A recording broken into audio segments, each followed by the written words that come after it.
تعالوا نتكلم النهاردة عن الخدمات الصحية في الرعاية غير المباشرة.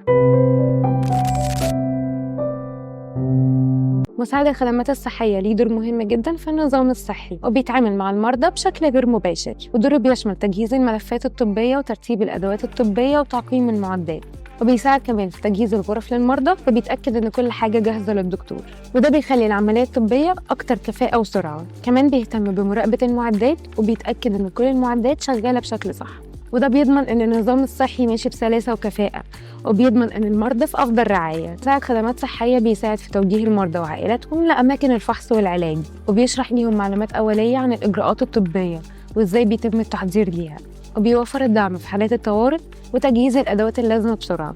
كمان مساعد خدمات بيكون مسؤول عن تحديث الملفات الطبية للمرضى، وضمان تسجيل كل المعلومات بشكل دقيق وفي سرية، وبيتم تطبيق إجراءات التعقيم والنظافة في كل الأماكن الطبية، وبيتخلص بشكل سليم من النفايات الطبية.